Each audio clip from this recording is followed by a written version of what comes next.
हरियाणा सरकार ने महिलाओं की सामाजिक और आर्थिक स्थिति को मजबूत करने की दिशा में बड़ा कदम उठाया है। मुख्यमंत्री नायब सिंह सैनी ने गुरुवार को पंचकुला के स्टेडियम में आयोजित एक भव्य समारोह में दीनदयाल लाडो लक्ष्मी योजना की शुरुआत की।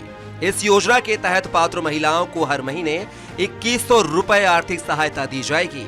राज्य सरकार का दावा है कि यह योजना महिलाओं को आत्मनिर्भर बनाने और समाज में उनकी भूमिका को सशक्त करने में मददगार साबित होगी। योजना का शुभारंभ करते हुए मुख्यमंत्री नायब सिंह सैनी ने कहा है कि दीनदयाल लाडो लक्ष्मी योजना के तहत राज्य सरकार पात्र महिलाओं को हर महीने 2100 रुपए सीधे उनके बैंक खाते में भेजेगी। उन्होंने कहा है कि योजना का मुख्य उद्देश्य आर्थिक रूप से कमजोर वर्ग की महिलाओं को मदद पहुंचाना है। सीएम ने बताया कि 1 नवंबर 2025 से पैसे महिलाओं के खाते में आने शुरू हो जाएंगे। यह योजना पहले चरण में उन महिलाओं के लिए लागू होगी जिनके परिवार की सालाना आय 1 लाख रुपए से कम है। मुख्यमंत्री ने इस योजना को पारदर्शी ढंग से लागू करने के लिए दीनदयाल लाडो लक्ष्मी ऐप भी लॉन्च किया है। सीएम सैनी ने कहा है कि दीनदयाल लाडो लक्ष्मी योजना के लिए हरियाणा सरकार ने 5000 करोड़ रुपए के बजट का प्रावधान किया है। इसके साथ ही हरियाणा सरकार ने इस योजना के लिए आधार कार्ड भी अनिवार्य कर दिया है। आधार कार्ड के बिना महिलाएं लाडो लक्ष्मी योजना ऐप का लाभ नहीं उठा सकेंगी। यह योजना उन महिलाओं के परिवार की सालाना आय 1 लाख रुपए से कम है। इसके अलावा इसका लाभ केवल उन्हीं महिलाओं को मिलेगा जिनके परिवार की सालाना आय 1 लाख रुपए से कम है। इसके अलावा जो महिलाएं या उनके पति किसी अन्य राज्य से शादी के बाद हरियाणा में 15 साल से स्थायी रूप से रह रहे हैं, वे भी इस योजना का फायदा उठा सकती हैं। मुख्यमंत्री ने कहा कि पंडित दीनदयाल उपाध्याय जी का नाम राष्ट्रवादी भावना जगाने वाले 20वीं सदी के बड़े विचारकों में शामिल है। पंडित दीनदयाल उपाध्याय जी का मानना था कि अंतिम पायदान पर खड़े व्यक्ति के विकास से ही देश का विकास होगा। मुख्यमंत्री ने कहा कि हमने विधानसभा चुनाव के संकल्प पत्र में महिलाओं को हर माह 2100 रुपए देने का वादा किया था। आज हमने दीनदयाल लाडो लक्ष्मी योजना शुरू करके अपने संकल्प पत्र के 217 संकल्पों में से 42वां संकल्प पूरा किया है। उन्होंने कहा कि इस साल के अंत तक 90 संकल्प पूरे कर लिए जाएंगे। हमारे अंत्योदय के प्रेरणा पंडित दीनदयाल उपाध्याय जी की भी आज जयंती है।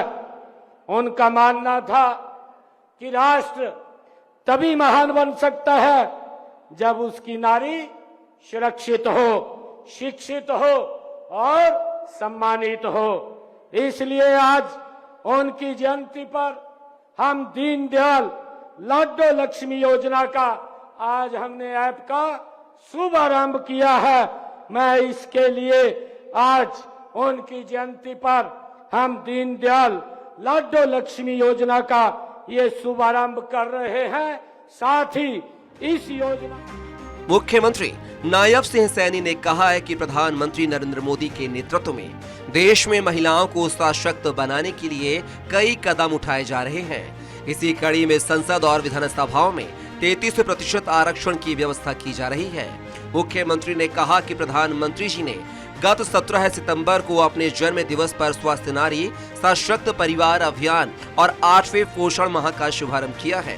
प्रधानमंत्री जी ने महिलाओं को सशक्त करने के लिए ड्रोन दीदी और लखपति दीदी योजनाएं भी चलाई हैं। हरियाणा में गरीब बहनों को अपनी रसोई चलाने के लिए हर महीने केवल 500 रुपए में गैस सिलेंडर दिया जा रहा है। इसी तरह 1/3 राशन डिपो महिलाओं को देने का प्रावधान किया गया है। अटल किसान मजदूर कैंटीन व वीटा बिक्री केंद्रों का संचालन भी महिलाओं को सौंपा गया है। बहन बेटियों को उच्च शिक्षा देने के लिए प्रदेश में पोस्ट ग्रेजुएशन तक लड़कियों को मुफ्त शिक्षा देने की व्यवस्था की गई है। उन्होंने कहा है कि इस समय प्रदेश में 572 आंगनबाड़ी एवं क्रैच और 273 स्टैंड लोन क्रैच ऑपरेशनल हैं। महिलाओं के विरुद्ध अपराधों से निपटने के लिए प्रदेश में 33 महिला पुलिस थाने स्थापित किए गए हैं। महिलाओं को सशक्त बनाने के लिए केंद्र और राज्य सरकार इस तरह के कई बड़े कदम उठा रही है। इस योजना का लाभ 23 साल से 60 साल की आयु की उन विवाहित और अविवाहित बहनों को मिलेगा जिनके परिवार की सालाना आय 1 लाख रुपए तक है। एक परिवार की कितनी ही महिलाएं पात्र हों, सभी को इस योजना का लाभ मिलेगा। प्रदेश की लगभग 20 लाख माताओं बहनों को इसका लाभ मिलेगा। इसके चलते यह योजना मील का पत्थर साबित होगी। Bureau report, Swaraj express.